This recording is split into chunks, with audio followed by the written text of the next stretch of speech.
2021년 겨울 한 권사님이 20년 만에 처음으로 교회 기도실에 오셨습니다. 그분의 손에는 아들의 사진이 들려 있었습니다. 37세 된 아들. 대학 졸업 후 15년 동안 단 한 번도 제대로 된 직장을 다녀본 적이 없는 아들. 그 어머니는 매달 200만 원씩 아들에게 생활비를 보냈고 빚을 대신 갚아주었고 매일 아침 6시에 아들을 깨우는 전화를 했습니다. 제가 놓으면 이 아이는 끝입니다. 제가 잡고 있어야 합니다. 그게 그 어머니의 믿음이었습니다. 세상은 이렇게 말합니다. 사랑하면 붙잡아야 한다. 포기하지 말아야 한다. 끝까지 함께 해야 한다. 하지만 하나님은 정반대로 말씀하십니다. 진정한 사랑은 때로 놓아주는 것이다. 그래야 그가 자유롭고 너도 자유롭다. 6개월 후 그 어머니는 다시 기도실에 오셨습니다. 이번에는 눈물이 아니라 감사의 미소를 지으며 목사님, 제가 놓았더니 하나님이 잡아주셨어요. 그 사이에 무슨 일이 있었을까요? 사랑하는 여러분, 혹시 지금 놓지 못하고 붙잡고 있는 그 사람이 있으신가요? 자녀일 수도 있고 배우자일 수도 있고 부모님일 수도 있고 친구일 수도 있습니다. 그 사람을 위해 기도하고 희생하고 모든 것을 다 쏟아붓지만 아무것도 변하지 않는 것 같습니까? 오히려 그 사람은 점점 더 멀어지고 여러분은 점점 더 지쳐가고 계시지 않나요? 마음 한구석에서는 이런 생각이 들지도 모릅니다. 내가 놓으면 이 사람은 어떻게 되나? 내가 버티지 않으면 누가 이 사람을 돌보나? 그런데 하나님께서는 분명히 말씀하십니다. 때로는 놓아주는 것이 진정한 사랑이라고. 여러분이 붙잡고 있는 그 손을 놓을 때 하나님께서 그 사람을 직접 붙잡아 주신다고. 오늘 우리는 함께 하나님께서 주시는 7가지 신호를 살펴보겠습니다. 이 신호들이 여러분의 삶에 나타났다면 이제는 놓을 때입니다. 두려워 마십시오. 놓는다는 것은 포기가 아니라 하나님께 맡기는 것입니다. 여러분의 손에서 하나님의 손으로 넘겨드리는 것입니다. 그리고 그때 비로소 진짜 기적이 시작됩니다. 여러분, 기도 제목이 몇 개나 되십니까? 아침에 눈 뜨면 가장 먼저 떠오르는 그 사람. 밤에 잠들기 전 마지막까지 걱정하는 그 사람. 교회에서 기도 시간이 주어지면 온통 그 사람 이야기뿐인 기도. 하나님, 제 딸이 좋은 사람 만나게 해주세요. 하나님, 제 아들이 취업되게 해주세요. 하나님, 제 남편이 변화되게 해주세요. 처음에는 간절한 기도였습니다. 사랑하는 마음에서 시작된 기도였지요. 그런데 언제부터인가 그 기도가 전부가 되어버렸습니다. 하나님과의 대화가 그 사람에 대한 요청으로만 채워지기 시작했습니다. 감사도, 찬양도, 회개도, 다른 사람을 위한 중보도 사라지고 오직 그 한 사람만 남았습니다. 성경은 이렇게 말씀하십니다. 너는 마음을 다하고 뜻을 다하고 힘을 다하여 내 하나님 여호와를 사랑하라. 신명기 6장 5절. 이 말씀의 핵심은 무엇입니까? 하나님을 사랑하는 것이 첫 번째라는 것입니다. 그 어떤 사람도, 그 어떤 관계도, 그 어떤 필요도 하나님보다 앞서서는 안 됩니다. 모세가 이스라엘 백성들에게 이 말씀을 전할 때의 상황을 생각해 보십시오. 그들은 40년 광야 생활을 끝내고 약속의 땅 가나안에 들어가기 직전이었습니다. 새로운 땅에서 집을 짓고 농사를 짓고 가정을 이루며 살아갈 미래가 눈앞에 있었습니다. 그런 그들에게 하나님께서 가장 먼저 당부하신 것이 이것이었습니다. 그 무엇보다 나를 사랑하라. 그 무엇도 나보다 앞세우지 말라. 왜냐하면 하나님께서는 아시기 때문입니다. 사람은 너무 쉽게 다른 것들을 하나님의 자리에 놓는다는 것을, 심지어 사랑하는 사람조차도 우상이 될 수 있다는 것을. 그렇다면 지금 우리에게 적용하면 어떻게 될까요? 이것은 그 사람을 위해 기도하지 말라는 뜻이 아닙니다. 사랑하는 사람을 위한 기도는 아름답고 귀한 것입니다. 하지만 그 기도가 여러분과 하나님 사이의 유일한 대화가 되어서는 안 된다는 것입니다.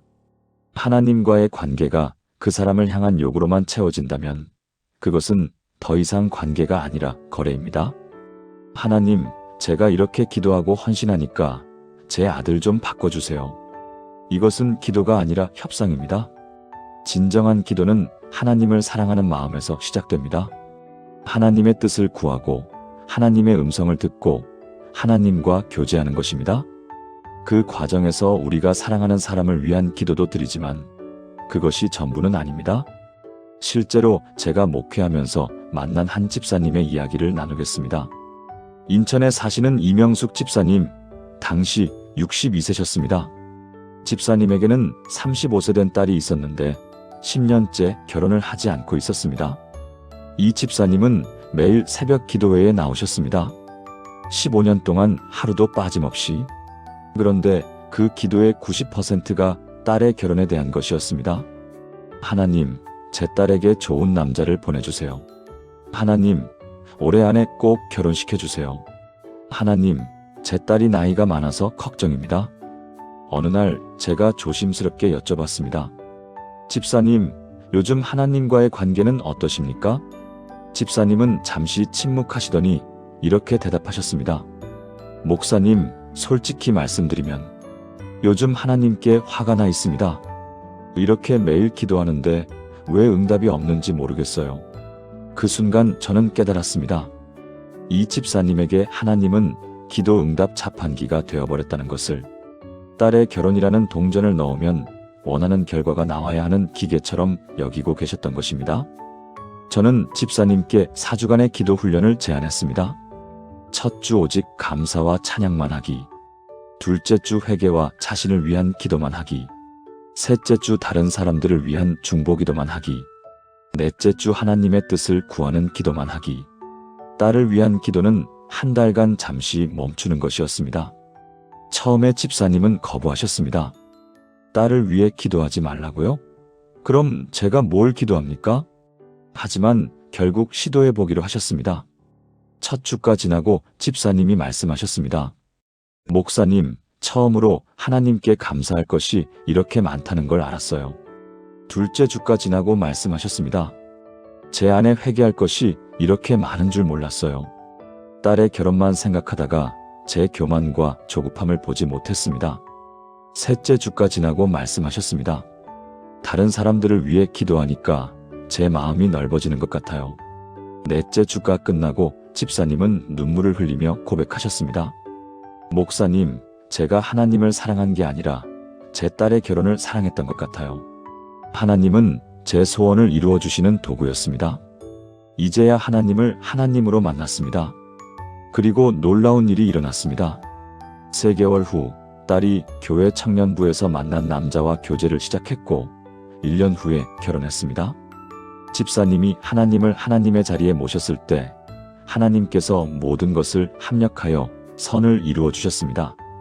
사랑하는 여러분, 함께 잠시 기도해 보시겠습니까? 하나님 아버지, 제가 그 사람을 주님보다 더 사랑하고 있었음을 고백합니다. 제 기도 제목의 전부가 그 사람이었고 주님과의 대화가 그 사람에 대한 요구로만 채워져 있었습니다. 용서해 주소서. 이제 주님을 주님의 자리에 모시기 원합니다. 주님을 마음 다하고 뜻 다하고 힘 다하여 사랑하기 원합니다. 그 사람을 주님께 온전히 맡기고 주님과의 관계를 회복하기 원합니다. 주님이 나의 첫사랑이심을 고백합니다. 예수님의 이름으로 기도합니다. 아멘. 이것이 첫 번째 신호입니다. 그 사람이 여러분의 기도 제목의 전부가 되었다면 하나님께서 놓으라고 말씀하시는 것입니다. 하나님을 하나님의 자리에 모시십시오. 그러면 하나님께서 모든 것을 제자리에 놓아주실 것입니다. 이런 경험 있으신가요? 그 사람 때문에 화가 나서 기도할 수 없었던 적? 그 사람이 변하지 않는 것에 실망해서 하나님께 원망했던 적? 그 사람을 위해 이렇게 헌신하는데도 응답이 없어서 예배에 집중할 수 없었던 적? 심지어 이런 생각까지 들었을 수도 있습니다. 하나님이 정말 살아계신 건가? 이렇게 간절히 기도하는데도 왜 아무 변화가 없는 거지? 여러분, 이것은 위험한 신호입니다. 우리가 사랑하는 그 사람이 하나님과 여러분 사이를 가로막고 있는 것입니다. 그 사람에 대한 집착이 하나님과의 친밀함을 방해하고 있는 것입니다. 성경은 이렇게 경고하십니다. 너희가 내 안에 거하지 아니하면 가지가 포도나무에 붙어 있지 아니하면 스스로 열매를 맺을 수 없음같이 너희도 그러하리라. 요한복음 15장 4절. 예수님께서 이 말씀을 하셨을 때는 제자들과의 마지막 만찬 이후였습니다. 곧 십자가에 달리실 것을 아시고 제자들에게 가장 중요한 것을 가르치고 계셨습니다. 내 안에 거하라. 나와 연결되어 있어라. 왜냐하면 그들이 예수님과 떨어지면 아무것도 할 수 없기 때문입니다. 포도나무 가지가 나무에서 떨어지면 말라 죽듯이 우리도 하나님과 멀어지면 영적으로 죽게 됩니다. 그런데 많은 사람들이 이것을 거꾸로 생각합니다. 저 사람만 변하면 내가 하나님께 더 가까이 갈 수 있을 텐데, 저 사람만 바뀌면 내가 신앙생활을 제대로 할 수 있을 텐데. 아닙니다.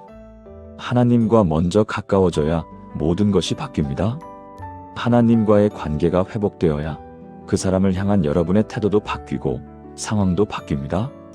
지금 이 말씀을 우리의 삶에 적용하면 어떻게 될까요? 그 사람을 위해 애쓰고 노력하는 것도 중요하지만 더 중요한 것은 하나님 안에 거하는 것입니다. 하나님과의 관계가 든든해야 그 사람을 향한 사랑도 건강해집니다. 하나님과 멀어지면서 그 사람을 붙잡으려고 하면 결국 둘 다 놓치게 됩니다. 실제로 제가 상담했던 한 권사님의 이야기입니다. 부산에 사시는 박영희 권사님, 당시 58세. 권사님에게는 30세 된 아들이 있었는데 인터넷 게임 중독으로 3년째 집에만 있었습니다. 대학도 중퇴하고 친구도 없고 하루 종일 방에서 게임만 하는 아들. 권사님은 이 아들을 변화시키기 위해 모든 것을 다 했습니다. 심리 상담소에 데려가고 중독치료센터에 등록시키고 매일 아들 방문을 열고 들어가 성경 구절을 읽어주고. 그런데 아들은 점점 더 심하게 반항했습니다. 엄마를 밀치기도 하고 소리를 지르기도 했습니다. 권사님은 너무 지쳐서 교회에 나가지 못했습니다. 새벽 기도회는 물론이고 주일 예배도 자주 빠졌습니다.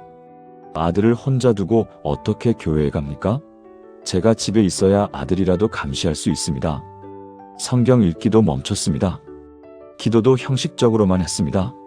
하나님, 빨리 제 아들 좀 고쳐주세요. 이게 전부였습니다. 그러던 어느 날 권사님이 길을 걷다가 쓰러졌습니다. 과로와 스트레스로 인한 급성 심근경색이었습니다. 병원에 입원해서 일주일간 누워있게 되었습니다. 그 일주일 동안 권사님은 아들을 볼 수도 돌볼 수도 없었습니다. 처음에는 너무 불안했습니다. 아들이 어떻게 되겠어? 아무도 밥도 안 챙겨줄 텐데. 그런데 병상에 누워서 권사님은 이상한 경험을 했습니다. 병실 창문으로 아침 햇살이 들어왔습니다. 20년 만에 처음으로 조용한 아침을 맞이했습니다. 아들 걱정 없이 해야 할 일 없이 그냥 누워서 하늘을 바라봤습니다. 그때 권사님의 마음에 이런 생각이 들었습니다. 나는 언제부터 하나님을 잊고 살았을까? 아들만 보느라 하나님을 보지 못했구나. 병상에서 권사님은 묵상을 시작했습니다. 간호사가 가져다 준 성경책을 펼쳤습니다. 시편 46편 10절이 눈에 들어왔습니다. 너희는 가만히 있어 내가 하나님 됨을 알지어다. 가만히 있으라. 멈추라. 내가 하나님인 줄 알라. 권사님은 그 순간 깨달았습니다. 자신이 너무 바쁘게 움직이느라 하나님이 일하실 공간을 주지 않았다는 것을. 하나님과의 관계는 멀어지고 아들을 붙잡으려는 자신의 힘만으로 모든 것을 해결하려 했다는 것을. 병원에서 퇴원한 후 권사님은 결정했습니다. 먼저 하나님과의 관계를 회복하기로. 매일 새벽 5시에 일어나 1시간씩 기도하고 묵상했습니다. 주일 예배는 절대 빠지지 않기로 했습니다. 아들은 하나님께 맡겼습니다. 하나님, 제가 할 수 있는 건 여기까지입니다. 이제 주님께서 해주세요. 처음 한 달은 아무 변화가 없었습니다. 아들은 여전히 방에 틀어박혀 게임만 했습니다. 하지만 권사님은 달랐습니다. 하나님과의 관계가 회복되니까 마음의 평안이 찾아왔습니다. 아들을 볼 때 짜증과 분노 대신 불쌍함과 긍휼이 생겼습니다. 2달째 되던 어느 날 아침, 아들이 방문을 열고 나왔습니다. 엄마, 나 상담 받아볼래요? 엄마가 예전에 말했던 그 센터. 권사님은 놀라서 물었습니다. 무슨 일이니? 엄마가 달라졌어요. 예전에는 맨날 잔소리하고 문 열고 들어와서 화냈는데 요즘은 조용해요. 그런데 더 마음이 아파요. 엄마를 너무 힘들게 한 것 같아서. 하나님은 권사님이 하나님께 가까이 갔을 때 아들의 마음을 움직이셨습니다. 권사님이 아들을 변화시키려고 애쓸 때는 아무 일도 일어나지 않았습니다. 하지만 권사님이 하나님께 가까이 가자 하나님께서 아들에게 역사하셨습니다. 1년이 지난 지금 그 아들은 게임 중독을 극복하고 학점은행제로 공부를 다시 시작했습니다. 작은 회사에 취직도 했습니다. 권사님은 이렇게 고백하셨습니다. 제가 아들 때문에 하나님을 잃어버릴 뻔했습니다. 이제는 하나님이 먼저이고 그 다음이 아들입니다. 그랬더니 아들도 살고 저도 살았습니다. 사랑하는 여러분, 함께 기도하시겠습니까? 하나님 아버지, 그 사람 때문에 주님과 멀어진 저를 용서해 주소서. 그 사람을 붙잡느라 주님을 놓쳐버렸습니다. 이제 주님께 먼저 가까이 나아갑니다. 주님 안에 거하기 원합니다. 주님과 연결되어 있기 원합니다. 그럴 때 주님께서 그 사람을 변화시켜 주시고 저도 변화시켜 주실 줄 믿습니다. 주님이 포도나무이시고 저는 가지입니다. 주님 없이는 아무것도 할 수 없음을 고백합니다. 예수님의 이름으로 기도합니다. 아멘. 이것이 두 번째 신호입니다. 그 사람 때문에 하나님과의 관계가 멀어지고 있다면 지금 놓을 때입니다. 하나님께 먼저 가까이 가십시오. 그러면 하나님께서 모든 것을 회복시켜 주실 것입니다. 희생은 아름다운 것입니다. 사랑하는 사람을 위해 자신을 내어주는 것은 성경적이고 거룩한 일입니다. 예수님께서도 우리를 위해 자신을 희생하셨습니다. 인자가 온 것은 섬김을 받으려 함이 아니라 도리어 섬기려 하고 자기 목숨을 많은 사람의 대속물로 주려 함이니라. 마가복음 10장 45절. 이 말씀은 예수님께서 십자가를 지시기 전 제자들에게 하신 말씀입니다. 제자들은 서로 누가 더 높은지, 누가 예수님 옆자리에 앉을지 다투고 있었습니다. 그때 예수님께서 진정한 위대함은 섬김에 있다고 가르치셨습니다. 자신을 낮추고 다른 사람을 위해 희생하는 것이 하나님 나라의 원리라고 말씀하셨습니다. 예수님은 이 말씀대로 십자가에서 우리를 위해 목숨을 내어주셨습니다. 그렇다면 우리도 사랑하는 사람들을 위해 희생해야 하지 않을까요? 당연합니다. 하지만 여기에는 중요한 차이가 있습니다. 예수님의 희생은 우리를 살리기 위한 것이었습니다. 우리를 죄와 죽음에서 건져내기 위한 것이었습니다. 그 희생은 생명을 낳는 희생이었습니다. 하지만 우리가 사랑하는 사람을 위해 하는 희생이 오히려 그 사람을 망치고 우리 자신까지 파괴한다면 어떻게 될까요? 그것은 예수님이 보여주신 희생이 아닙니다. 그것은 건강하지 못한 공동의존입니다. 그 사람의 무책임함을 가능하게 만드는 조력자가 되는 것입니다. 지금 우리의 삶에 이것을 적용해 보겠습니다. 여러분이 그 사람을 위해 희생하고 있는데 그 희생으로 인해 다음과 같은 일들이 일어나고 있다면 위험 신호입니다. 첫째, 여러분의 건강이 무너지고 있습니다. 잠을 제대로 자지 못하고 식사를 거르고 병원에 가야 하는데도 그 사람을 돌보느라 자신을 돌보지 못합니다. 둘째, 여러분의 경제가 파탄나고 있습니다.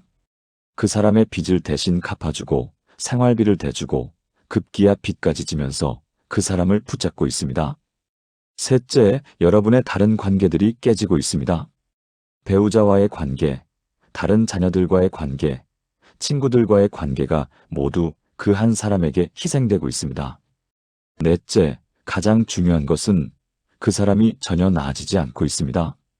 여러분이 희생하면 할수록 그 사람은 더 의존적이 되고 더 무책임해지고 더 여러분을 당연하게 여깁니다. 제가 상담했던 한 집사님의 실제 이야기를 나누겠습니다. 대구에 사시는 김정혜 집사님, 당시 65세. 집사님에게는 40세 된 아들이 있었습니다. 이혼한 아들이 8세 손자를 데리고 집사님 집에서 살고 있었습니다. 아들은 직장을 다니지 않았습니다. 엄마가 연금도 받고 집도 있잖아요. 제가 손자 키우는 것도 힘든데 일까지 어떻게 해요? 집사님은 매달 150만 원의 국민연금을 받았는데 그 돈 전부가 아들과 손자를 위해 쓰였습니다. 식비, 손자 학원비, 아들 용돈. 집사님 자신을 위해서는 한 푼도 쓰지 못했습니다. 당뇨병이 있어서 약을 먹어야 하는데 약값이 아까워 끊었습니다. 무릎이 아파서 병원에 가야 하는데 참았습니다. 친구들이 여행 가자고 해도 돈이 없어서 못 갔습니다. 교회 헌금도 제대로 드리지 못했습니다. 집사님은 이렇게 말했습니다. 괜찮아요. 제가 조금 참으면 되는 일이에요. 아들이 다시 일어설 때까지만 참으면 돼요. 하지만 5년이 지나도 아들은 일어서지 않았습니다. 오히려 더 의존적이 되었습니다. 엄마, 나 친구 만나러 가야 하니까 손자 좀 봐줘요. 엄마, 이번 주는 용돈이 좀 부족한데 10만 원만 더 줄 수 있어요? 집사님은 점점 지쳐갔습니다. 얼굴에서 생기가 사라졌습니다. 교회에 나와도 졸거나 멍하니 앉아 있었습니다. 어느 날 집사님이 새벽 기도 중에 쓰러졌습니다. 저혈당 쇼크였습니다. 당뇨약을 끊었고 제대로 식사도 하지 못했고 극심한 스트레스로 혈당 조절이 안 되었던 것입니다. 응급실에 실려갔고 3일간 입원했습니다. 그 3일 동안 아들이 병문안을 한 번 왔습니다. 그것도 돈이 필요해서였습니다. 엄마, 손자 학원비 낼 날인데 돈 어디 있어요? 집사님은 그제야 깨달았습니다. 자신의 희생이 아들을 살린 게 아니라 망치고 있다는 것을, 자신도 죽고 아들도 죽이고 있다는 것을. 병원에서 퇴원한 후 집사님은 제게 와서 통곡하며 기도했습니다. 저는 집사님께 성경 말씀을 나누었습니다. 여호와의 율법은 완전하여 영혼을 소성시키며 시편 19편 7절 하나님의 법은 완전합니다. 그 법은 영혼을 되살립니다. 건강한 경계선을 세우는 것도 하나님의 법입니다. 다른 사람이 스스로 책임져야 할 것을 대신 책임지지 말라는 것도 하나님의 지혜입니다. 갈라디아서 6장 2절과 5절을 함께 읽어보십시오. 너희가 짐을 서로 지라 2절. 각각 자기의 짐을 질 것이니라 5절. 언뜻 보면 모순처럼 보이지만 여기에는 깊은 지혜가 있습니다. 2절의 짐은 헬라어로 바로스인데 이것은 감당하기 힘든 무거운 짐을 의미합니다. 누군가 갑자기 병에 걸렸거나 사고를 당했거나 감당할 수 없는 시련을 만났을 때 우리가 함께 져야 하는 짐입니다. 하지만 5절의 짐은 헬라어로 포르티온인데 이것은 각자가 마땅히 져야 하는 책임을 의미합니다. 자기 삶의 선택, 자기가 한 결정의 결과, 성인으로서 감당해야 할 책임. 이것은 다른 사람이 대신 져줄 수 없고 대신 져주면 안 됩니다. 집사님은 이 말씀을 듣고 결단했습니다. 아들에게 6개월의 기한을 주었습니다. 아들아, 6개월 안에 일자리를 구해라. 그렇지 않으면 너는 나가서 독립해야 한다. 엄마도 이제 나를 돌봐야 한다.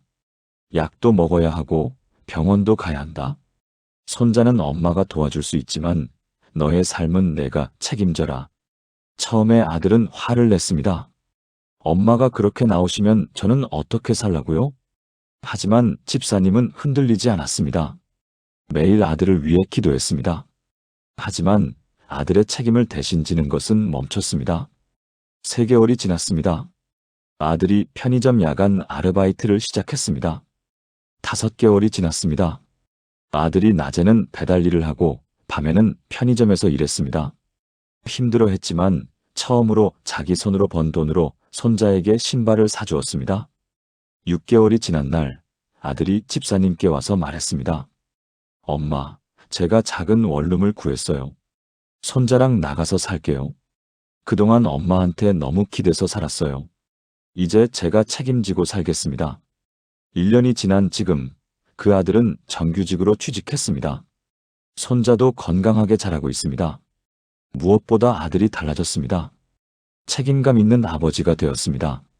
집사님도 건강을 회복했습니다. 당뇨약을 제대로 먹고 무릎 치료도 받고 친구들과 여행도 갔습니다. 집사님은 이렇게 고백했습니다. 제가 아들을 놓았더니 하나님이 아들을 잡아주셨어요. 제 희생이 아들을 살린 게 아니라 죽이고 있었습니다. 사랑하는 여러분, 함께 기도하시겠습니까? 하나님 아버지, 제 희생이 건강하지 못했음을 고백합니다. 그 사람을 살리는 희생이 아니라 그 사람을 망치고 저도 파괴하는 희생이었습니다. 이제 주님의 지혜를 구합니다. 함께 져야 할 짐과 각자 져야 할 짐을 구분하는 지혜를 주소서. 건강한 경계선을 세우는 용기를 주소서. 진정으로 그 사람을 사랑하는 방법을 가르쳐 주소서. 주님의 완전한 율법이 저와 그 사람의 영혼을 소성시켜 주시기를 기도합니다. 예수님의 이름으로 기도합니다. 아멘. 이것이 세 번째 신호입니다. 그 사람을 위한 희생이 여러분을 파괴하고 있다면 지금 놓을 때입니다. 건강한 경계선을 세우십시오. 그것이 여러분과 그 사람 모두를 살리는 길입니다. 사랑은 일방통행이 아닙니다. 진정한 관계는 서로 주고받는 것입니다. 한쪽이 계속 주기만 하고 다른 쪽이 받기만 한다면 그것은 건강한 관계가 아닙니다. 더 심각한 것은 여러분이 선한 의도로 도와주는데 그 사람이 그것을 거부하거나 악용한다면 어떻게 될까요? 성경은 이런 상황에 대해 분명히 말씀하십니다. 개에게 거룩한 것을 주지 말며 돼지 앞에 진주를 던지지 말라. 그들이 그것을 발로 밟고 돌이켜 너희를 찢어 상하게 할까 염려하라. 마태복음 7장 6절. 이 말씀이 너무 강하게 들리시나요? 예수님께서 이 말씀을 하신 것은 산상수훈 중간 부분입니다. 예수님은 제자들에게 사랑과 용서, 원수 사랑에 대해 가르치셨습니다. 하지만 동시에 지혜도 가르치셨습니다. 모든 사람에게, 모든 상황에서 무조건 다 주라는 것이 아니라는 것입니다. 받을 준비가 되지 않은 사람에게 억지로 주는 것은 지혜롭지 않다는 것입니다. 개와 돼지는 당시 유대인들에게 부정한 동물이었습니다. 여기서 예수님이 말씀하시는 것은 특정한 사람들을 동물에 비유하려는 것이 아닙니다. 오히려 이것은 비유입니다. 거룩한 것을 알아보지 못하고 진주의 가치를 모르는 상태에 있는 사람을 말합니다. 그런 사람에게 아무리 좋은 것을 주어도 그들은 그 가치를 모릅니다. 오히려 그것을 발로 밟고 당신을 해칠 수도 있습니다. 우리의 삶에서 이것은 무엇을 의미할까요? 여러분이 사랑하는 그 사람에게 최선을 다해 도와주는데 그 사람이 이렇게 반응한다면 주목해야 합니다. 첫째, 여러분의 도움을 당연하게 여기고 감사하지 않습니다. 둘째, 여러분의 조언과 충고를 무시하거나 비웃습니다. 셋째, 여러분의 선의를 악용해서 더 많은 것을 요구합니다. 넷째, 심지어 여러분을 비난하고 상처를 줍니다. 이런 상황이라면 계속 주는 것이 사랑이 아니라 그 사람의 잘못된 행동을 가능하게 만드는 것입니다. 제가 목회하면서 만난 한 장로님의 이야기를 나누겠습니다. 서울 강남에 사시는 이철수 장로님, 당시 70세. 장로님에게는 45세 된 딸이 있었습니다. 대학 졸업 후 20년 동안 결혼 3번, 이혼 3번을 한 딸이었습니다. 매번 이혼할 때마다 딸은 아버지에게 돌아왔습니다.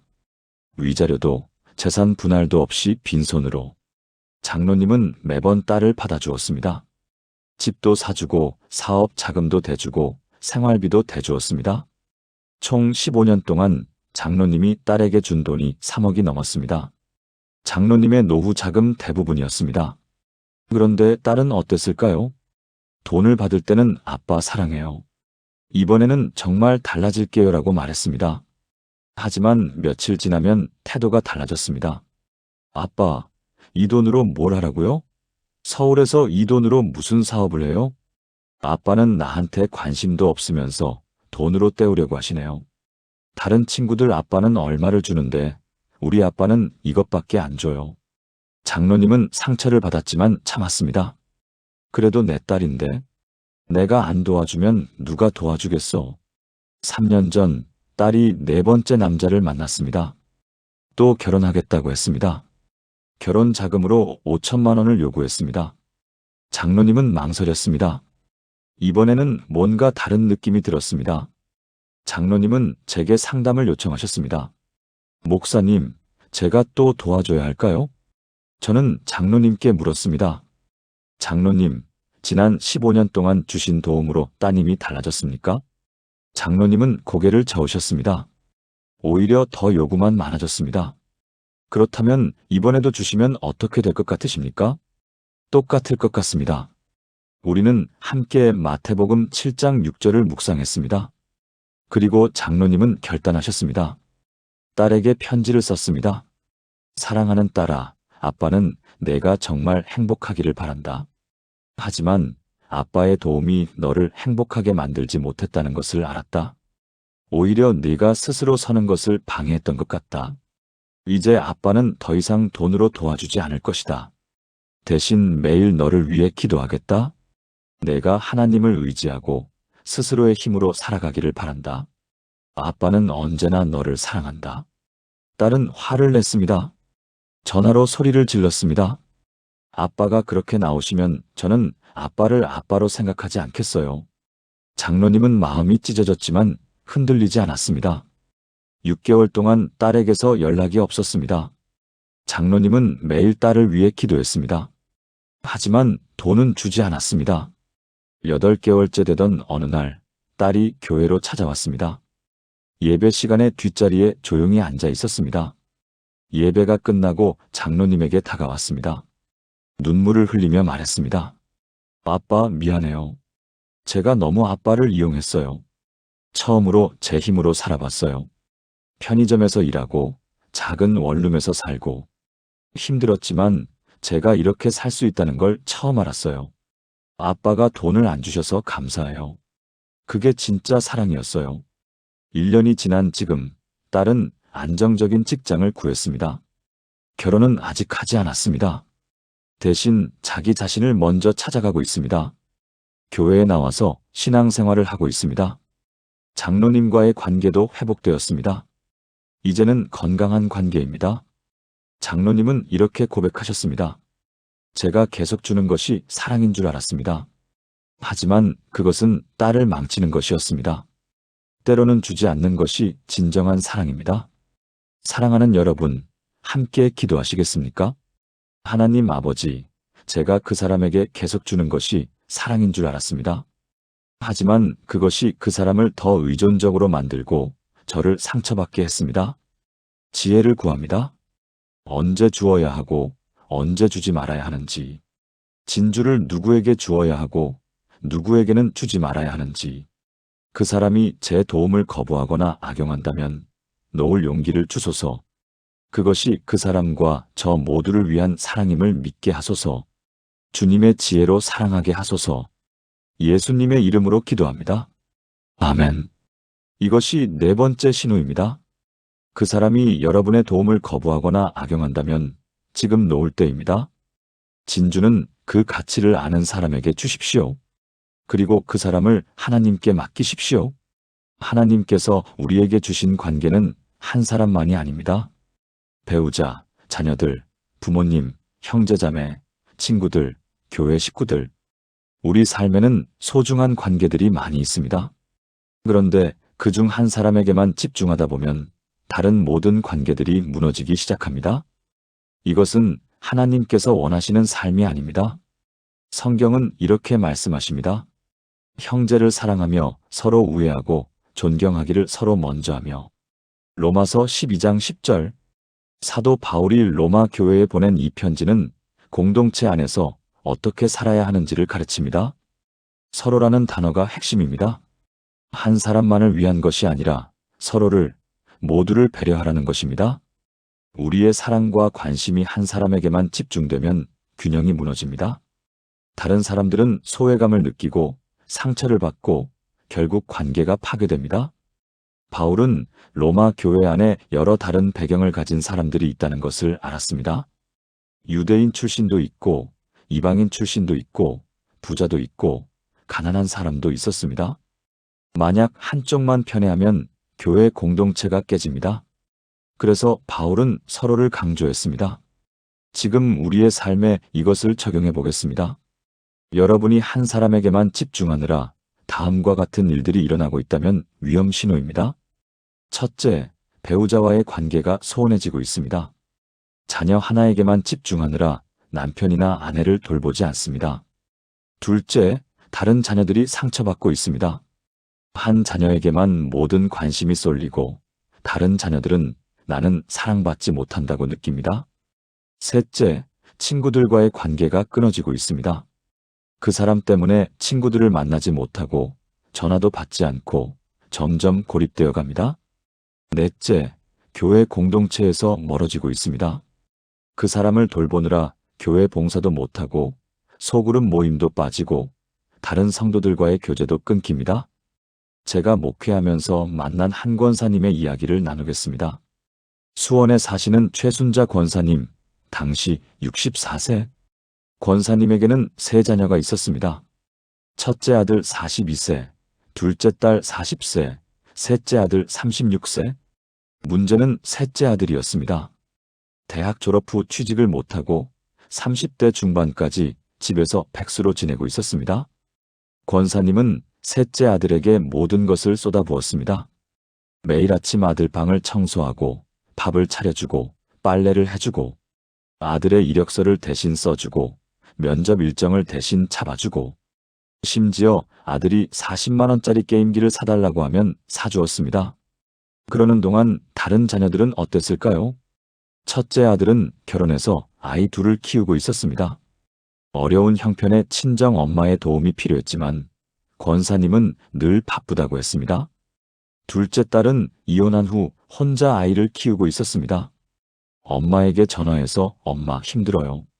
이야기 좀 들어줘요라고 했지만 권사님은 지금 내 동생 일로 바빠서 나중에 전화할게라고 했습니다. 남편은 어땠을까요? 권사님이 셋째 아들에게만 집중하는 것에 화가 났습니다. 당신은 그 아이만 자식이요? 다른 아이들은요? 나는요? 하지만 권사님은 들으려 하지 않았습니다. 당신은 몰라요. 이 아이가 얼마나 힘들어하는지. 제가 도와주지 않으면 이 아이는 어떻게 되겠어요? 2년 전 첫째 아들이 교통사고를 당했습니다. 다행히 큰 부상은 없었지만 입원이 필요했습니다. 며느리가 권사님께 전화했습니다. 어머님, 애들 좀 봐주실 수 있으세요? 제가 병원에 가 있어야 해서요. 권사님은 거절했습니다. 미안해. 지금 내 시동생 면접 일로 바빠서 못 갈 것 같아. 그날 밤 첫째 아들이 어머니에게 문자를 보냈습니다. 엄마, 제가 교통사고를 당했는데도 동생 면접이 더 중요하세요? 저는 엄마한테 뭡니까? 그 문자를 받고 권사님은 충격을 받았습니다. 둘째 딸도 비슷한 시기에 마음을 닫았습니다.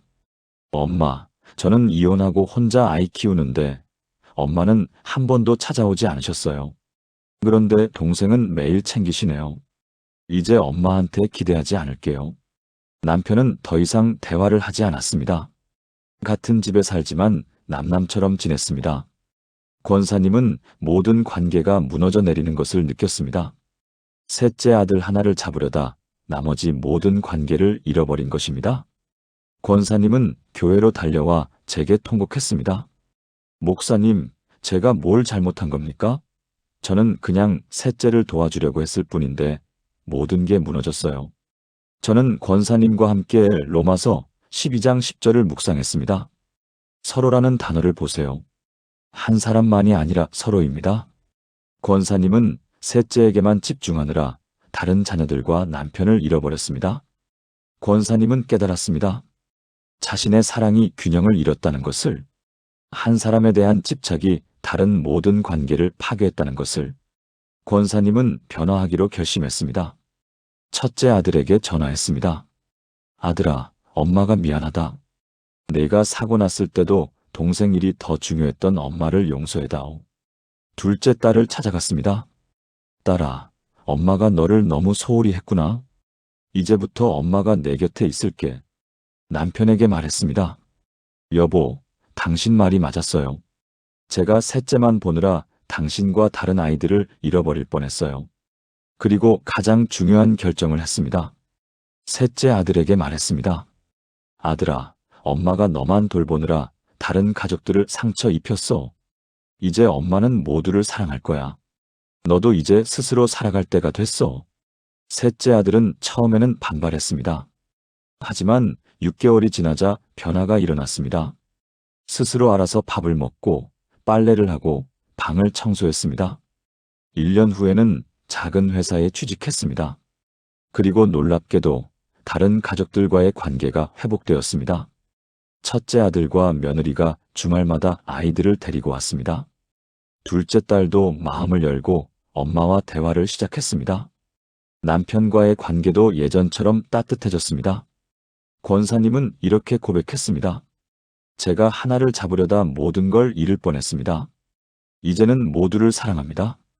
그랬더니 모두가 살아났습니다. 사랑하는 여러분, 함께 기도하시겠습니까? 하나님 아버지, 제가 한 사람에게만 집중하느라 다른 소중한 관계들을 놓쳤습니다. 배우자를, 다른 자녀들을, 친구들을, 교회 식구들을 소홀히 했습니다. 용서해 주소서. 이제 주님께서 주신 모든 관계를 소중히 여기기 원합니다. 서로 사랑하고 서로 우애하며 서로 존경하기를 먼저 하기 원합니다. 균형 잡힌 사랑을 주소서. 한 사람에 대한 집착을 놓고 모두를 사랑하는 마음을 주소서. 그럴 때 모든 관계가 회복되고 치유될 줄 믿습니다. 예수님의 이름으로 기도합니다. 아멘. 이것이 5번째 신호입니다. 그 사람에 대한 집착이 다른 관계들을 해치고 있다면 지금 놓을 때입니다. 균형을 회복하십시오. 모든 관계를 소중히 여기십시오. 그것이 하나님께서 원하시는 삶입니다. 하나님은 침묵하지 않으십니다. 우리가 잘못된 길을 가고 있을 때 하나님은 여러 가지 방법으로 말씀하십니다. 말씀을 통해서, 설교를 통해서, 다른 사람의 조언을 통해서, 상황을 통해서. 그런데 우리는 때로 그 음성을 듣지 못하거나 듣고도 무시합니다. 아니야, 이건 아니야. 하나님이 저렇게 말씀하실 리 없어. 하지만 하나님께서 같은 메시지를 반복해서 주신다면 우리는 귀를 기울여야 합니다. 성경은 이렇게 말씀하십니다. 사람아, 주께서 선한 것이 무엇임을 내게 보이셨나니 여호와께서 내게 구하시는 것은 오직 정의를 행하며 인자를 사랑하며 겸손하게 내 하나님과 함께 행하는 것이 아니냐. 미가 6장 8절. 선지자 미가가 이스라엘 백성들에게 한 말씀입니다. 당시 이스라엘은 형식적인 종교 생활에 빠져 있었습니다. 제사는 드리지만 마음은 없었고 예배는 하지만 삶은 변하지 않았습니다. 하나님은 그들에게 반복해서 말씀하셨습니다. 내가 원하는 건 제사가 아니라 너의 순종이다. 겸손히 나와 함께 걷는 것이다.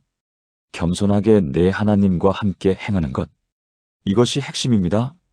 겸손이란 무엇입니까? 내 뜻이 아니라 하나님의 뜻에 따르는 것입니다. 내 방법이 아니라 하나님의 방법을 받아들이는 것입니다. 지금 우리의 삶에 이것을 적용하면 어떻게 될까요? 하나님께서 반복적으로 놓으라고 말씀하시는데도 우리가 아니요, 제 방법대로 하겠습니다라고 한다면 이것은 교만입니다. 하나님께서는 여러 가지 방법으로 우리에게 말씀하십니다. 첫째, 말씀을 통해서. 성경을 읽는데 계속 같은 주제의 구절이 눈에 들어옵니다. 내게 맡기라, 염려하지 말라, 놓으라 같은 말씀들이 반복됩니다. 둘째, 설교를 통해서. 교회에 갈 때마다 목사님의 설교가 내 상황을 정확히 지적합니다. 여러분, 놓아야 할 때를 아십시오 같은 메시지가 계속 들립니다. 셋째, 다른 사람의 조언을 통해서. 친구가, 가족이, 교회 식구가 비슷한 조언을 반복합니다. 그 사람을 좀 놓아주는 게 어때? 너무 집착하는 것 같아. 넷째, 상황을 통해서. 여러분이 아무리 애써도 상황이 나아지지 않습니다. 오히려 더 악화됩니다. 이것은 하나님께서 내 방법은 안 된다. 내게 맡기라고 말씀하시는 것입니다. 제가 목회하면서 만난 한 집사님의 이야기를 나누겠습니다. 대전에 사시는 한미숙 집사님, 당시 66세. 집사님에게는 43세 된 아들이 있었습니다. 알코올 중독으로 20년째 고생하는 아들이었습니다. 집사님은 아들을 살리기 위해 모든 것을 했습니다. 입원 치료를 7번이나 시켰고 상담센터를 다녔고 술집 주인에게 가서 우리 아들한테 술 팔지 마세요라고 애원했습니다. 그런데 하나님께서는 계속 다른 메시지를 주셨습니다. 어느 날 새벽 기도 중에 이사야 26장 3절이 마음에 들어왔습니다. 주께서 심지가 견고한 자를 평강하고 평강하도록 지키시리니 이는 그가 주를 신뢰함이니이다. 주를 신뢰함. 집사님은 생각했습니다. 나는 하나님을 신뢰하고 있나? 아니면 내 방법만 신뢰하고 있나? 일주일 후 주일 설교 제목이 하나님께 맡기십시오였습니다. 목사님은 이렇게 말씀하셨습니다. 여러분이 붙잡고 있는 그것을 놓으십시오. 하나님께서 더 잘하십니다. 집사님은 마음이 찔렸습니다. 그 다음 주 수요 예배 때도 비슷한 메시지가 나왔습니다. 염려를 주께 맡기라. 집사님은 친한 권사님과 차를 마시다가 이런 이야기를 들었습니다. 집사님, 저도 그랬어요. 아들을 너무 붙잡고 있었어요.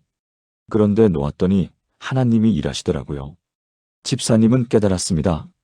하나님께서 반복적으로 같은 메시지를 주고 계신다는 것을. 미수가, 내가 하지 말고 내게 맡겨라. 하지만 집사님은 두려웠습니다. 제가 놓으면 아들이 죽을 수도 있어요. 그러던 어느 날 아들이 술을 마시고 계단에서 굴러 떨어졌습니다. 응급실에 실려갔고 다행히 큰 부상은 없었습니다. 하지만 의사가 말했습니다. 이대로 가면 1년 안에 간경화로 사망할 수 있습니다. 본인이 술을 끊겠다는 결심을 하지 않으면 아무도 도울 수 없습니다. 집사님은 그 순간 모든 것을 깨달았습니다. 자신이 20년 동안 아들을 붙잡고 있었지만 아들은 전혀 나아지지 않았다는 것을. 하나님께서 계속 놓으라고 말씀하셨는데도 자기 방법만 고집했다는 것을. 병원 복도에서 집사님은 무릎을 꿇고 기도했습니다. 하나님, 제가 교만했습니다. 주님 말씀을 듣지 않고 제 방법만 고집했습니다. 이제 놓겠습니다. 아들을 주님께 완전히 맡깁니다. 주님께서 하실 대로 하소서. 그날부터 집사님은 달라졌습니다. 아들이 술을 마셔도 쫓아다니지 않았습니다. 대신 매일 아들을 위해 기도했습니다. 하나님, 아들을 주님께 맡깁니다. 주님의 뜻대로 하소서. 3주가 지났습니다. 아들이 술에 취해 길바닥에 쓰러져 있는 것을 경찰이 발견했습니다. 경찰서에서 집사님에게 전화가 왔습니다. 예전 같으면 집사님이 달려가서 아들을 데리고 왔을 것입니다. 하지만 이번에는 달랐습니다. 죄송하지만 저는 가지 않겠습니다. 아들이 스스로 책임지게 하십시오. 경찰은 놀랐습니다. 아들은 유치장에서 하룻밤을 보냈습니다. 다음 날 아침 아들이 전화했습니다. 목소리가 떨리고 있었습니다. 엄마, 저 정말 죽고 싶어요. 이렇게 살 수 없어요. 도와주세요. 집사님은 말했습니다. 아들아, 엄마는 더 이상 도와줄 수 없어. 하지만 하나님께 기도할게. 내가 정말로 변하기를 원한다면 스스로 결정해야 해. 그날 저녁 아들이 스스로 중독치료센터에 전화했습니다. 6개월 입원 프로그램에 등록했습니다. 이번에는 달랐습니다. 누가 강요해서가 아니라 자신이 선택한 것이었습니다. 6개월 동안 힘들었지만 아들은 견뎌냈습니다. 프로그램을 마치고 나온 아들은 1년째 술을 마시지 않고 있습니다. 집사님은 이렇게 고백했습니다. 하나님께서 20년 동안 놓으라고 말씀하셨는데 제가 듣지 않았습니다. 제가 겸손히 순종했을 때 하나님이 일하셨습니다. 사랑하는 여러분, 함께 기도하시겠습니까? 하나님 아버지, 주님께서 반복적으로 말씀하시는데도 듣지 않았던 저를 용서해 주소서. 교만하게 제 방법만 고집했습니다. 이제 겸손히 주님의 음성을 듣겠습니다. 주님께서 놓으라고 하시면 순종하겠습니다. 주님과 함께 겸손히 걷기 원합니다. 주님의 뜻이 이루어지기를 원합니다. 제 뜻이 아니라 주님의 뜻대로 하소서. 주님을 신뢰합니다. 예수님의 이름으로 기도합니다. 아멘. 이것이 6번째 신호입니다. 하나님께서 반복적으로 놓으라고 말씀하신다면 지금 순종할 때입니다. 겸손히 하나님의 뜻에 따르십시오. 그러면 하나님께서 놀라운 일을 행하실 것입니다. 이제 마지막 7번째 신호입니다. 이것은 가장 역설적이지만 동시에 가장 중요한 진리입니다. 때로는 놓아주는 것이 그 사람을 살리는 유일한 길입니다. 여러분이 붙잡고 있는 것이 오히려 그 사람의 성장을 막고 변화를 가로막고 하나님의 역사를 방해하고 있다면 놓아야 합니다. 성경에서 가장 아름다운 놓아줌의 이야기는 탕자의 비유입니다. 아버지가 이르되 내 아들은 죽었다가 다시 살아났으며 내가 잃었다가 다시 얻었노라 하니 그들이 즐거워하더라. 누가복음 15장 24절. 예수님께서 말씀하신 탕자의 비유를 기억하십니까? 아버지에게는 두 아들이 있었습니다. 둘째 아들이 아버지께 재산을 달라고 요구했습니다. 이것은 당시 문화에서 엄청난 모욕이었습니다. 아버지, 당신이 죽기를 기다리기 싫습니다. 지금 당장 제 몫을 주세요. 이런 뜻이었습니다. 그런데 아버지는 어떻게 하셨습니까? 아들을 붙잡고 안 된다. 너는 여기 있어야 한다고 하지 않았습니다. 아들이 원하는 대로 재산을 나누어 주었습니다. 그리고 아들이 떠나는 것을 지켜봤습니다. 마음이 얼마나 아팠겠습니까? 하지만 아버지는 알았습니다. 아들을 억지로 붙잡아도 아들의 마음은 이미 떠났다는 것을, 억지로 붙잡으면 아들은 평생 원망하며 살 것이라는 것을, 아들을 진정으로 사랑한다면 놓아주어야 한다는 것을, 그리고 아들은 먼 나라로 가서 방탕하게 살다가 모든 것을 잃었습니다. 돼지치는 종의 자리까지 내려갔습니다. 그 밑바닥에서 아들은 정신을 차렸습니다. 내 아버지의 집에는 먹을 것이 풍족한데 나는 여기서 굶어 죽게 되었구나. 아들은 돌아왔습니다. 아버지는 멀리서 아들을 보고 달려가서 안아주었습니다. 아버지가 아들을 놓아주었기 때문에 아들은 스스로 돌아올 수 있었습니다. 만약 아버지가 아들을 억지로 붙잡았다면 아들은 평생 아버지를 원망하며 살았을 것입니다. 하지만 아버지가 놓아주었기 때문에 아들은 자기 삶의 선택과 그 결과를 경험할 수 있었습니다. 그리고 그 경험을 통해 진정한 회개와 변화가 일어났습니다. 지금 우리의 삶에 이것을 적용하면 어떻게 될까요? 여러분이 사랑하는 그 사람을 놓아주는 것이 너무 두렵습니까? 내가 놓으면 이 사람이 망할 것 같아. 내가 잡고 있어야 해. 하지만 진실은 정반대일 수 있습니다. 여러분이 놓아주어야 그 사람이 살 수 있습니다. 여러분이 놓아주어야 그 사람이 자기 책임을 배울 수 있습니다. 여러분이 놓아주어야 그 사람이 하나님을 만날 수 있습니다. 여러분이 놓아주어야 그 사람이 진정으로 성장할 수 있습니다. 제가 목회하면서 만난 마지막 이야기를 나누겠습니다. 부산에 사시는 김영순 권사님, 당시 68세? 권사님에게는 46세 된 딸이 있었습니다. 3번의 결혼과 이혼을 거친 딸이었습니다. 매번 이혼할 때마다 권사님 집으로 돌아왔습니다. 그리고 6개월에서 1년 정도 지내다가 다시 다른 남자를 만나 나갔습니다. 딸은 일을 하지 않았습니다. 권사님이 모든 것을 해결해 주었기 때문입니다. 엄마가 연금도 있고 저축도 있잖아요. 권사님은 15년 동안 딸을 이렇게 돌봤습니다. 그런데 작년에 권사님이 암 진단을 받았습니다. 초기였지만 수술과 항암 치료가 필요했습니다. 권사님은 처음으로 생각했습니다. 내가 죽으면 이 아이는 어떻게 살까? 병원 침대에 누워서 권사님은 기도했습니다. 하나님, 제가 딸을 잘못 키웠습니다. 제가 모든 것을 다 해줘서 딸이 스스로 살 줄을 모릅니다. 제가 죽으면 이 아이는 어떻게 됩니까? 그때 하나님께서 권사님의 마음에 이렇게 말씀하셨습니다. 내가 놓으라. 내가 붙잡고 있으니 내가 일할 수 없다. 권사님은 결단했습니다. 수술을 마치고 퇴원한 후 딸에게 말했습니다. 딸아, 엄마가 암에 걸렸다. 이제 내가 엄마를 돌볼 차례야. 딸은 당황했습니다. 엄마, 무슨 소리예요? 제가 엄마를 어떻게 돌봐요? 일을 구해야지. 엄마는 이제 너를 경제적으로 도와줄 수 없어. 딸은 화를 냈습니다. 엄마가 그렇게 나오시면 저는 나가서 살 거예요. 권사님은 마음이 찢어졌지만 담담하게 말했습니다. 그래, 내가 그렇게 하고 싶으면 그렇게 해. 딸은 집을 나갔습니다. 친구 집에 얹혀 살기 시작했습니다. 권사님은 매일 딸을 위해 기도했습니다. 하지만 연락하지 않았습니다. 돈을 보내지 않았습니다. 3개월이 지났습니다. 딸이 전화했습니다. 엄마, 제가 일을 구했어요. 식당에서 일하고 있어요. 권사님은 눈물을 흘렸습니다. 그래, 잘했어. 6개월이 지났습니다. 딸이 작은 원룸을 구했습니다. 자기 돈으로. 1년이 지났습니다. 딸이 엄마를 찾아왔습니다. 손에 작은 선물을 들고, 엄마, 이거 제 첫 월급으로 산 거예요. 엄마 드려요. 권사님은 딸을 안아주었습니다. 딸이 울면서 말했습니다. 엄마, 제가 46년 만에 처음으로 제 돈으로 뭔가를 했어요. 제가 할 수 있다는 걸 처음 알았어요.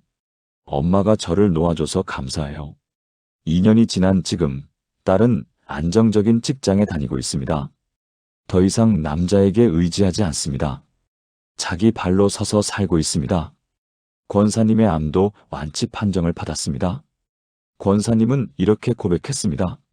제가 딸을 붙잡고 있을 때는 딸이 죽어가고 있었습니다. 놓아주었더니 딸이 살아났습니다. 탕자의 아버지가 아들을 놓아주었듯이 저도 딸을 놓아주었더니 하나님께서 딸을 살려주셨습니다. 사랑하는 여러분, 마지막으로 함께 기도하시겠습니까? 하나님 아버지, 제가 그 사람을 붙잡고 있는 것이 오히려 그 사람을 죽이고 있었습니다. 진정으로 그 사람을 사랑한다면 놓아주어야 한다는 것을 깨달았습니다. 두렵지만 믿음으로 놓겠습니다. 주님께 온전히 맡기겠습니다. 그 사람이 자기 책임을 배우고 스스로 서고 주님을 만나게 하소서. 제가 놓을 때 주님께서 붙잡아 주실 줄 믿습니다. 놓아줌이 진정한 사랑임을 믿습니다. 탕자의 아버지처럼 놓아주고 기다리는 지혜를 주소서. 그리고 때가 되면 돌아오게 하시고 회복시켜 주소서. 예수님의 이름으로 기도합니다. 아멘. 이것이 7번째이자 마지막 신호입니다. 놓아줌이 오히려 그 사람을 살리는 길이라면 지금 놓을 때입니다. 믿음으로 놓으십시오. 하나님께서 그 사람을 붙잡아 주실 것입니다. 사랑하는 여러분, 지금까지 나눈 7가지 신호를 하나의 기도로 드리겠습니다. 함께 기도하시겠습니까? 전능하신 하나님 아버지, 오늘 이 시간 주신 놓아줌에 대한 7가지 신호를 감사드립니다. 그 사람이 제 기도 제목의 전부가 되었을 때, 그 사람 때문에 주님과 멀어졌을 때, 그 사람을 위한 희생이 저를 파괴했을 때, 그 사람이 제 도움을 거부하거나 악용했을 때, 그 사람에 대한 집착이 다른 관계를 해쳤을 때, 주님께서 반복적으로 놓으라고 말씀하셨을 때, 그리고 놓아줌이 오히려 그 사람을 살리는 길일 때를 깨닫게 하심에 감사합니다. 이제 고백합니다. 주님을 마음 다하고 뜻 다하고 힘 다하여 사랑하며 주님을 제 삶의 첫 자리에 모십니다. 주님 안에 거하며 주님과 연결되어 주님께서 일하실 공간을 드립니다. 건강한 경계선을 세우고 함께 져야 할 짐과 각자 져야 할 짐을 구분하는 지혜를 주시옵소서.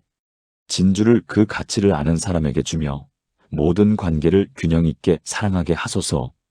겸손히 주님의 음성을 듣고 순종하며 믿음으로 놓아줄 때 주님께서 붙잡아 주심을 신뢰합니다. 오늘부터 제가 붙잡고 있던 그 사람을 주님께 온전히 맡깁니다. 제 손에서 주님의 손으로 넘겨드립니다. 두려움 대신 믿음을, 집착 대신 자유를, 조급함 대신 기다림을 주소서. 그 사람이 주님을 만나고 스스로 책임지며 진정으로 성장하게 하소서. 저도 주님 안에서 자유롭고 평안하게 하소서. 모든 관계가 회복되고 치유되며 주님의 뜻이 온전히 이루어지게 하소서. 이 모든 것이 주님의 은혜요, 능력이심을 고백하며 살아계신 예수 그리스도의 이름으로 기도합니다. 아멘. 사랑하는 여러분, 지금까지 우리는 함께 하나님께서 주시는 7가지 신호를 살펴보았습니다. 놓지 못하고 붙잡고 있는 그 사람, 하나님께서 놓으라고 말씀하시는 7가지 순간들이었습니다. 첫 번째, 그 사람이 당신의 기도 제목의 전부가 될 때. 두 번째, 그 사람 때문에 하나님과의 관계가 멀어질 때. 세 번째, 그 사람을 위한 희생이 당신을 파괴할 때. 네 번째, 그 사람이 당신의 도움을 거부하거나 악용할 때. 다섯 번째, 그 사람에 대한 집착이 다른 관계를 해칠 때. 여섯 번째, 하나님이 반복적으로 놓으라고 말씀하실 때. 일곱 번째, 놓아줌이 오히려 그 사람을 살리는 길일 때. 이 7가지 신호 중 하나라도 여러분의 삶에 나타났다면 하나님께서 지금 말씀하고 계신 것입니다. 내가 붙잡고 있는 그 손을 놓으라. 내가 그 사람을 붙잡아 주마. 놓는다는 것은 포기가 아닙니다. 사랑하지 않는 것이 아닙니다.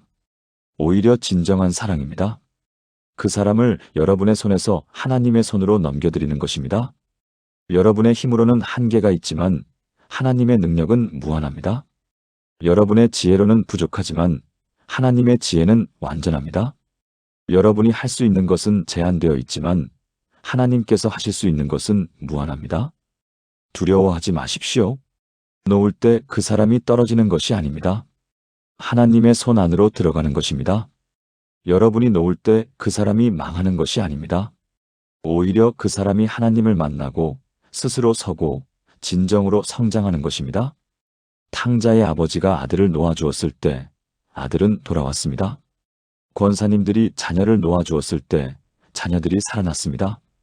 장로님이 딸을 놓아주었을 때 딸이 변화되었습니다. 이것이 하나님의 방법입니다. 이것이 진정한 사랑입니다. 오늘 이 시간 여러분도 결단하시기 바랍니다. 그 사람을 하나님께 맡기는 결단, 그 사람을 위해 계속 기도하되 그 사람의 삶을 하나님께 온전히 드리는 결단, 여러분의 힘으로 붙잡으려 하지 않고 하나님의 능력을 신뢰하는 결단. 그렇게 하실 때 놀라운 일이 일어날 것입니다. 여러분도 자유로워지고 그 사람도 자유로워질 것입니다. 여러분도 평안해지고 그 사람도 평안해질 것입니다. 여러분도 하나님과 가까워지고 그 사람도 하나님을 만나게 될 것입니다. 이 영상이 여러분에게 위로가 되고 용기가 되고 결단의 계기가 되었다면 좋아요 버튼을 눌러주시고 댓글로 아멘 또는 믿음으로 놓습니다 라고 고백해 주세요. 비슷한 고민을 하고 계신 분들을 위해 이 영상을 공유해 주시면 더 많은 분들이 함께 은혜 받을 수 있습니다. 사랑하는 여러분, 하나님의 은혜와 평강이 여러분과 함께 하시기를 축복합니다. 여러분이 놓을 때 하나님께서 붙잡아 주실 것입니다. 믿음으로 나아가십시오. 하나님께서 여러분과 그 사람 모두를 축복하실 것입니다. 감사합니다.